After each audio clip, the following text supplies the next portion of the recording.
The deep silence of space was a comforting constant for the crew of the Silver Fong.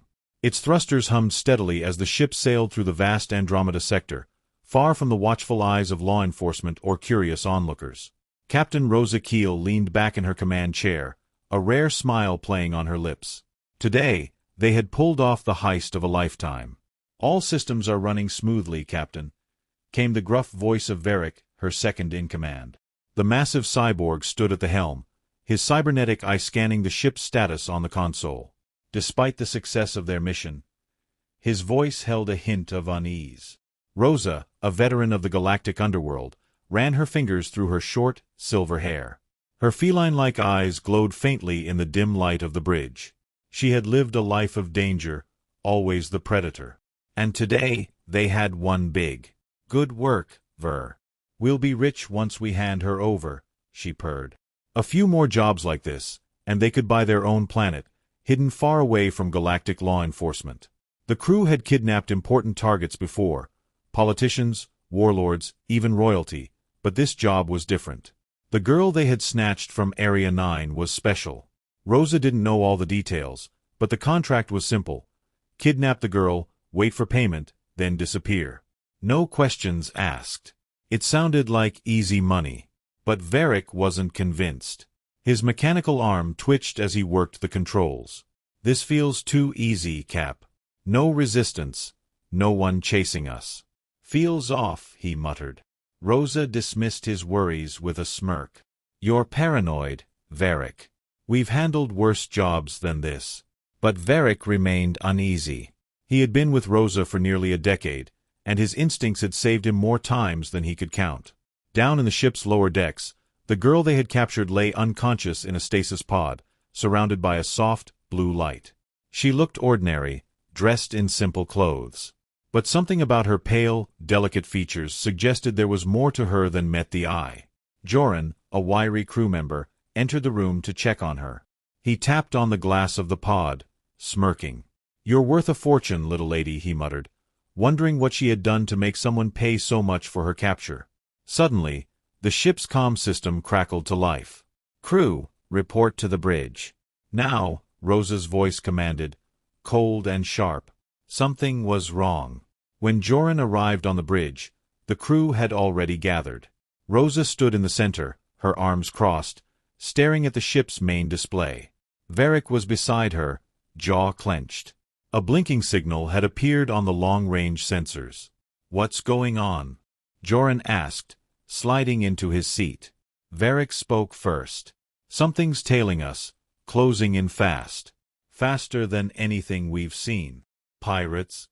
Joran asked, eyes wide. Rosa shook her head.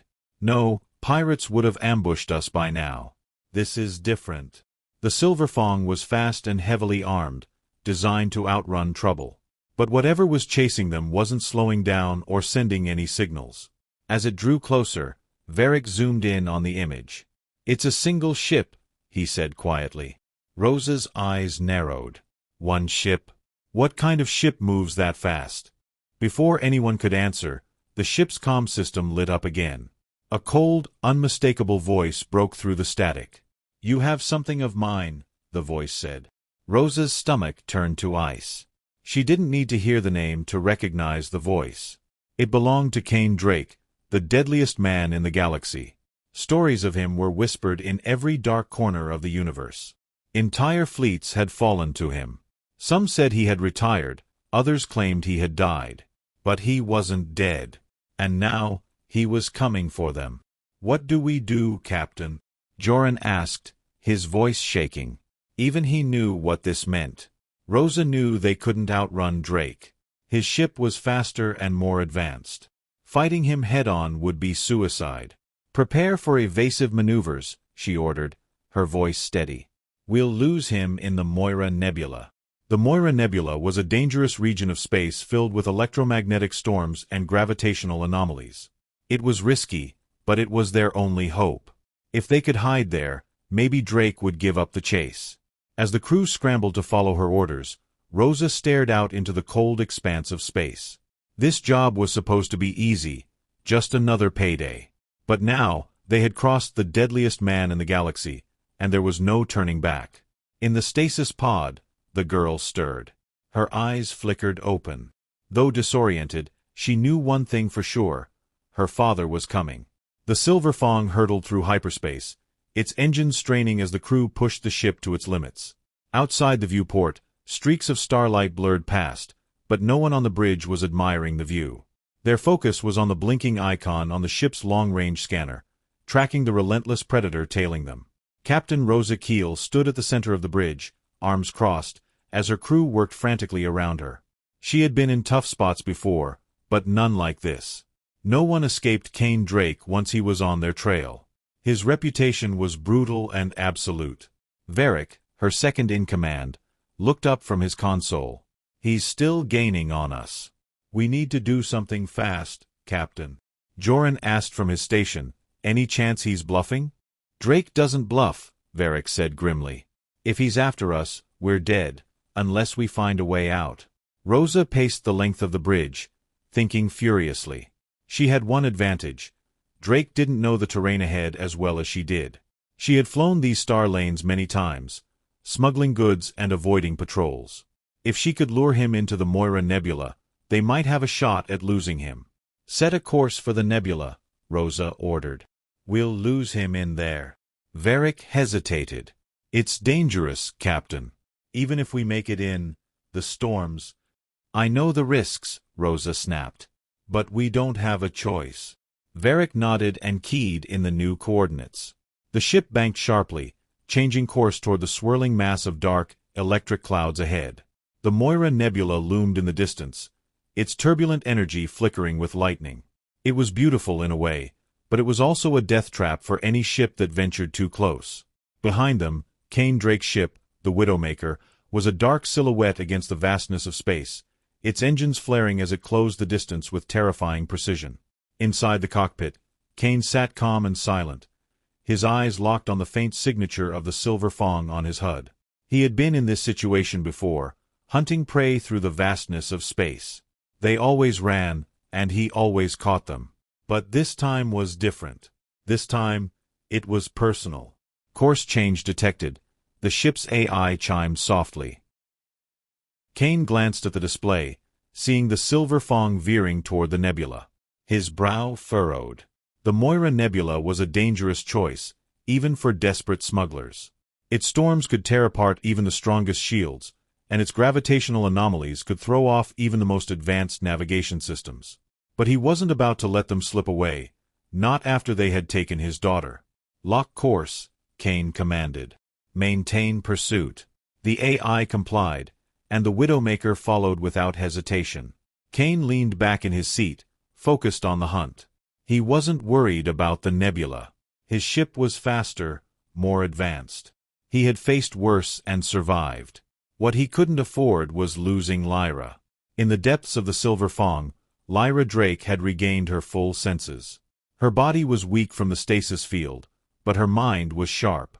She had spent years training under her father, learning to think, move, and act in moments of crisis. Right now, she needed every bit of that training. The room around her was sterile and cold, the hum of the stasis pod still fading in her ears. She quickly assessed her surroundings. There were no guards, just a single security bot floating lazily by the door. Either her captors didn't realize who she was, or they had underestimated her. Her father had always taught her one rule above all others: never rely on someone else to save you. Lyra smirked to herself as she stood, her legs unsteady at first. She had a feeling her father was already on his way, but she didn't intend to wait for him. Carefully, she approached the security bot, moving silently across the floor. "Activate manual override," she whispered, using the command protocol her father had drilled into her from a young age. "Security clearance. Drake 7. The bot's single eye blinked in acknowledgement, and it beeped softly as it accessed the ship systems. Lyra watched as the doors to her holding chamber unlocked with a quiet hiss. "Too easy," she muttered, stepping out into the corridor.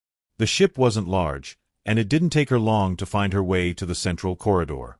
From the distant sounds of activity, the crew was clearly on high alert, probably aware that someone was coming for them. They didn't know it yet, but their problems were about to get much worse. Back on the bridge, Rosa watched as the Silver Fang approached the edge of the nebula. The swirling clouds of energy crackled with lightning, their gravitational fields shifting unpredictably. "We're entering the nebula," Varric warned. "Shields at maximum." "Steady," Rosa ordered. "This is where we lose him." The Silver Fang plunged into the nebula, its system struggling to adjust to the chaotic environment. The ship rattled as it was buffeted by waves of electromagnetic interference, but Rosa kept her hand steady on the controls. She knew how to navigate these storms. But as they ventured deeper, the sensors lit up again. "He's still behind us," Varric said, his voice tight. "That ship of his, it's cutting through the storm like it's nothing." Rosa cursed under her breath. Kane Drake was more relentless than she had imagined, but she wasn't about to give up. If they could make it to the core of the nebula, the most volatile area, maybe they could shake him there. "Keep going," Rosa ordered. "Push deeper into the storm." The ship shuddered again, more violently this time. The screens flickered as bursts of lightning lit up the viewports, illuminating the chaotic space around them. But still, the blinking dot of Drake's ship stayed on their scanners, unwavering. Rosa felt a growing sense of dread. No matter what they did, they couldn't shake him. It was only a matter of time before. Suddenly, the ship lurched as a warning siren blared. "We've been hit," Joran shouted. "Rear thrusters are down." Rosa's heart sank. Drake hadn't fired to kill. He was crippling them, piece by piece. She had underestimated him, and now they were running out of options. "We're sitting ducks in this storm," Varric growled. Rosa gritted her teeth. "Prepare for combat. If he wants a fight, we'll give him one." On board the Widowmaker, Kane watched as the Silver Fang faltered, its thrusters damaged. He didn't smile, didn't gloat. This was business, cold, calculated, and personal. The nebula's storms raged around him, but his ship's advanced systems compensated for the interference. He locked onto the Silver Fang's hull with a boarding tether and activated his weapon systems, ready to breach. As he prepared to board, his hand hesitated for the briefest of moments. The face of his daughter flashed in his mind, her smile, her fierce determination. He would save her. He would destroy anyone who dared harm her. And when this was over, there would be hell to pay. Kane initiated the breach. The Silver Fang groaned under the strain of the nebula's raging storms.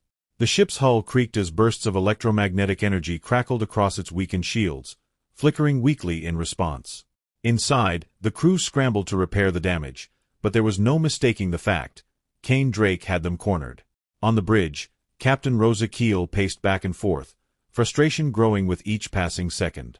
She had thought the nebula would be their salvation, but instead, it had become their death trap. Her keen eyes flicked to the radar screen, where Kane's ship, the Widowmaker, was still locked onto them, unfazed by the storm. Varric stood by the console, his jaw clenched as he monitored the damage reports. "Shields are down to 30%, and the rear thrusters are still offline.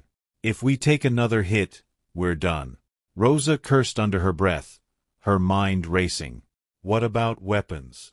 Can we still fire?" Varric shook his head. "Not effectively. The nebula's interference is messing with our targeting systems. Even if we land a shot, it'd be a miracle."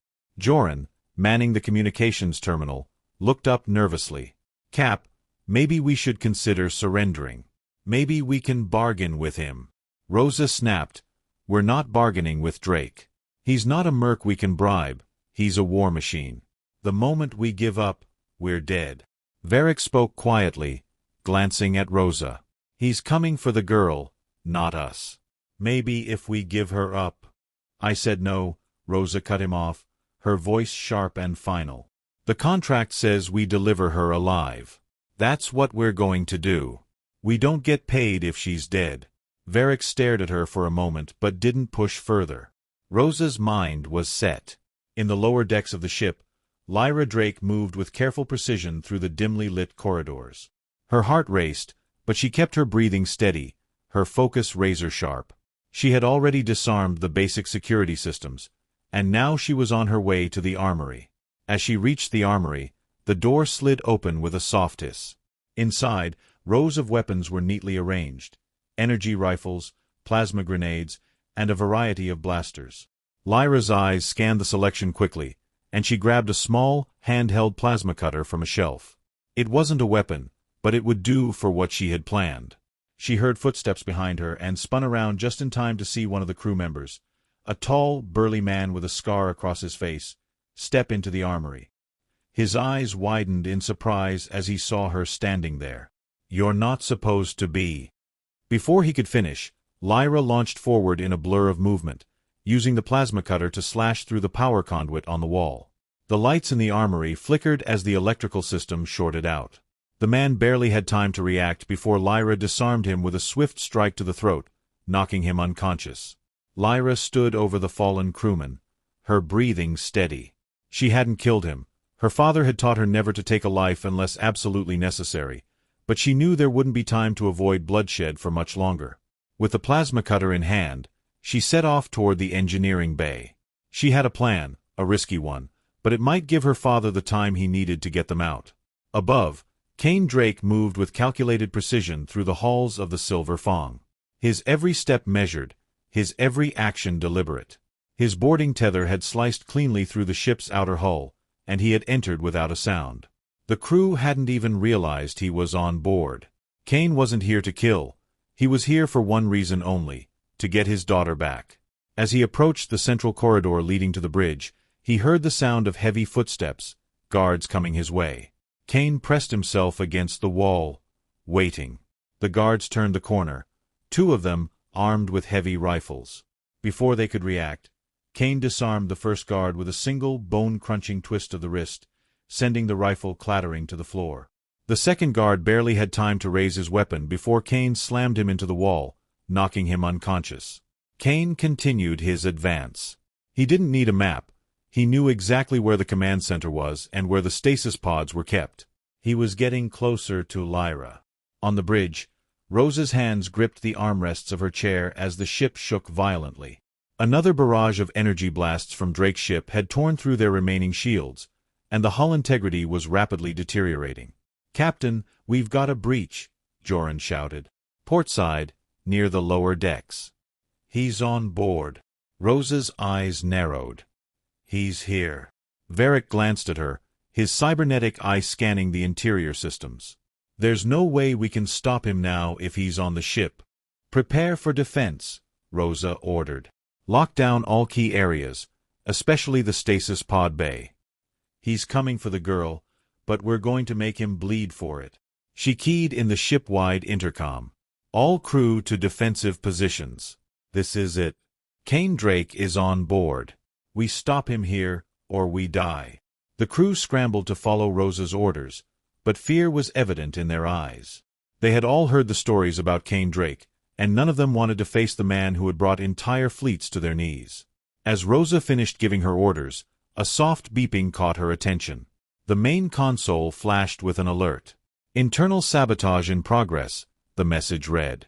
"What the—" Rosa pulled up the display, her eyes widening in disbelief. Someone was accessing the ship's power grid from the engineering bay, initiating an overload of the reactor core and destabilizing the ship's systems. Judging by the speed and precision of the sabotage, it wasn't one of her crew. "It's the girl," Rosa muttered, frustration and fear creeping into her voice. "She's loose." Varric frowned. "What do we do, Captain?" Rosa's face hardened. "We stop them both." Lyra reached the engineering bay and moved quickly to the central power core. The plasma cutter in her hand sparked as she cut through the casing of the control panel. She knew exactly what she needed to do: disable the ship's ability to maneuver and buy her father the time he needed to get them out. Just as she was about to make the final incision, the doors to the engineering bay slid open with a hiss. Rosa Keel stood in the doorway, her blaster aimed directly at Lyra's head. "Don't move, kid," Rosa growled, her finger hovering over the trigger. Lyra didn't flinch. She turned slowly to face Rosa, her eyes cold and unafraid. "You don't want to do this." Rosa smirked. "You've got guts, I'll give you that. But you're not getting off this ship alive. Neither of you are." Before Rosa could fire, a shadow moved behind her. In an instant, Kane Drake appeared, gripping Rosa's arm like a vice. The captain gasped as Kane twisted the blaster out of her hand, his eyes burning with icy fury. "You shouldn't have taken my daughter," Kane said quietly, his voice cold as the void. Rosa's face twisted with fear as she struggled against his grip, but it was no use. With a swift motion, Kane knocked her unconscious. Her body crumpled to the floor. Lyra stepped forward, her eyes meeting her father's. "You took your time," she said with a smirk. Kane's expression softened for a moment. "Let's get out of here." Together, father and daughter left the engineering bay, the ship groaning around them as it began to fall apart. The storm outside raged on, but inside the Silver Fong, the deadliest man in the galaxy had won. The Silver Fong buckled under the strain, alarms blaring throughout its crumbling corridors as fires erupted from power conduits. The Moira Nebula's electromagnetic storms intensified, shaking the ship as it floated aimlessly through space. Kane Drake and his daughter Lyra moved with calculated speed, navigating through the flickering emergency lights toward the breach Kane had created to enter the ship. "How much time do we have before this thing falls apart?" Lyra asked, her voice calm but urgent. Kane glanced at the readings on his wrist console. 5 minutes, if we're lucky. We need to get back to the Widowmaker." They sprinted down the twisted corridors, passing unconscious crew members and shattered panels. The ship's power flickered, and in the distance, they could hear the groaning of the ship's structural integrity beginning to fail. As they reached the docking bay where Kane's boarding tether connected the two ships, Kane suddenly stopped. He turned to face Lyra, gripping her shoulder. "Are you okay?" he asked, his voice softening slightly, a rare moment of emotion from the man known for his cold efficiency. Lyra met his gaze, her eyes sharp and focused. "I'm fine, Dad. But we're not out of this yet." Kane gave a brief nod, proud of her strength. Lyra wasn't just his daughter. She was the only person left in the galaxy who mattered to him. They turned to board the Widowmaker when the ship's intercom crackled to life again. A low voice, harsh and mechanical, cut through the static. Well, Kane Drake.